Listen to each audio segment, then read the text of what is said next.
Hello again, and welcome to the fourth module in this course, Master Your Mind. Here I'll look at human emotions, feelings, and spirituality as the keys to personal benefits. Stress, anxiety, and depression show no signs of diminishing. Discomfort, frustration, and feelings of anger arise because many people do not understand what is causing their feelings.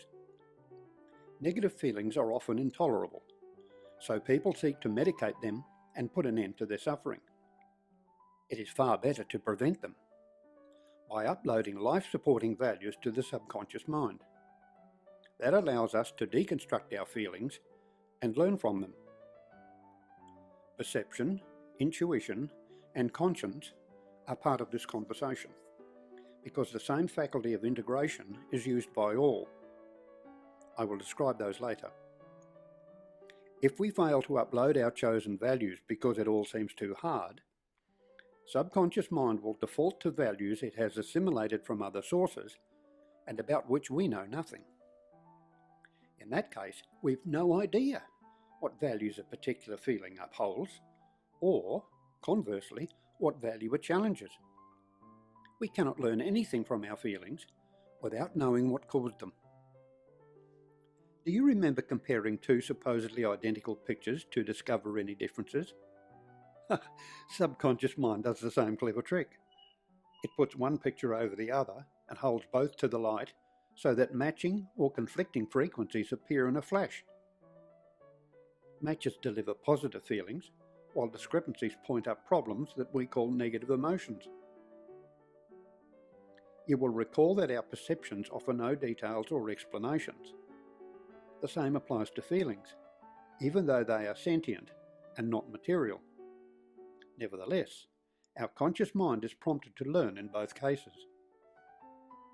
The sequential conscious process is monitored by our subconscious mind. So it recognizes the relationship between our material goals, our values, our commitment to achieve both, and our perceived progress along the way.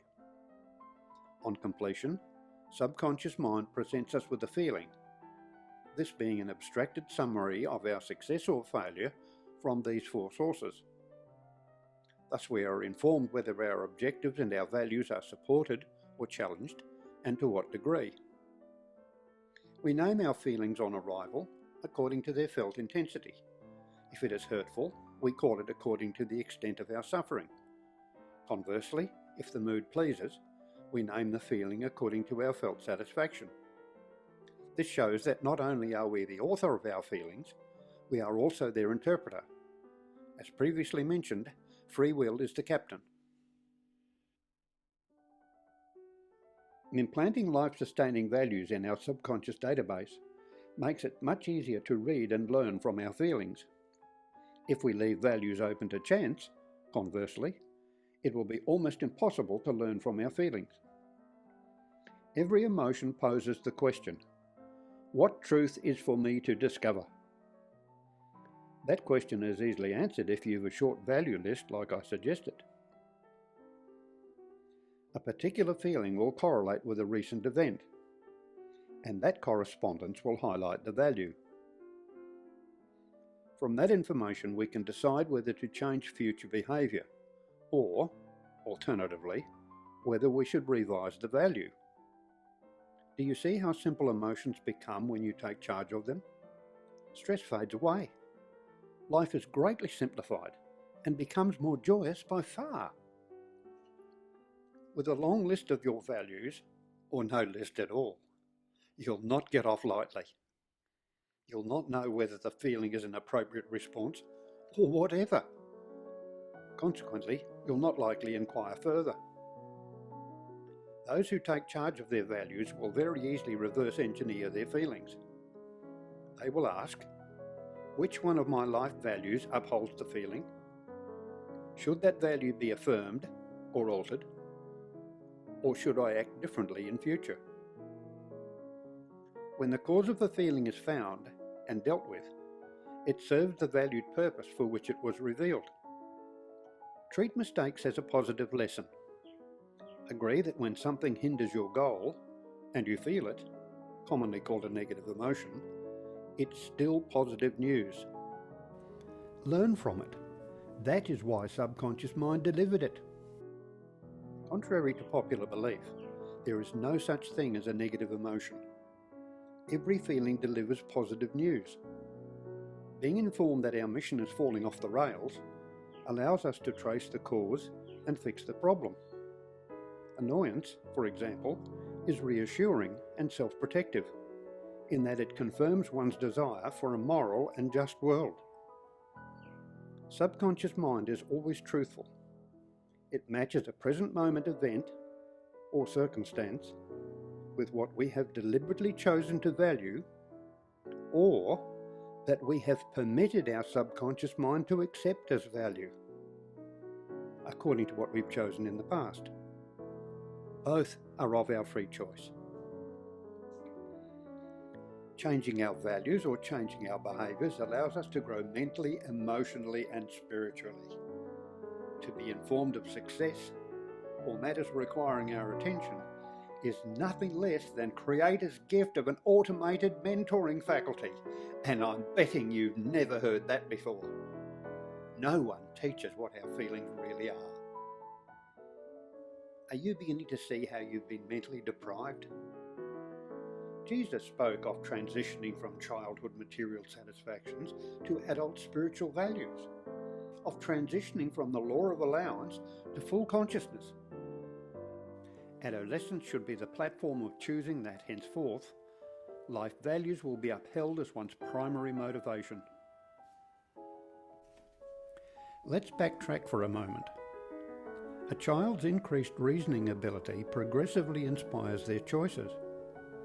Their need to act from emotion fades away.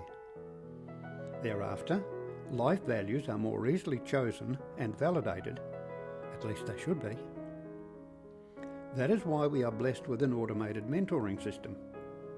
This feedback regularly prompts us to check our past choices in value terms, so that we can master our lives, our destiny, and our soul. And that is why our values should be put on autopilot. Uploaded once only, our feelings thereafter call on us to confirm our values or correct them. So our mental workload is slashed. A multiplicity of benefits results from our spiritual growth, and all of it springs from our chosen values working inside the toolbox of physicality. And that is what we should have been taught from childhood. The secret to holistic living is using 100% of your conscious process, 95% of which is fully automated. Our vibrations ascend by implanting life values, and that understanding cannot be underestimated. As childhood advances, both hemispheres of the brain begin to work in concert, which means the law of allowance has served its proper purpose.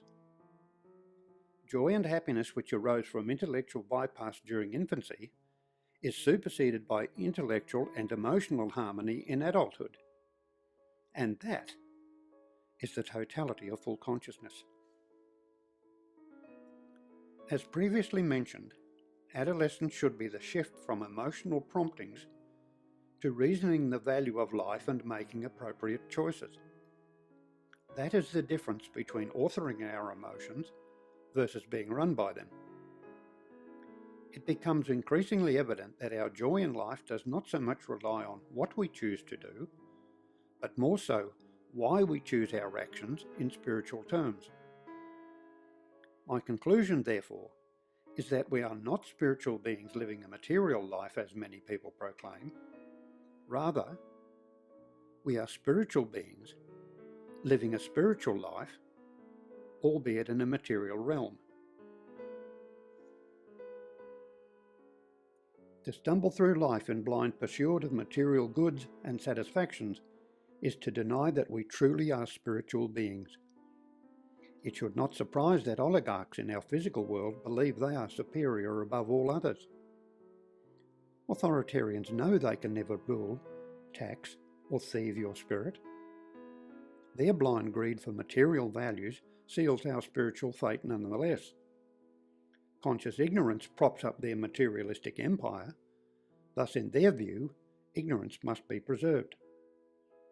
Our remedy is to fully understand consciousness at the spiritual level, assert it and use it.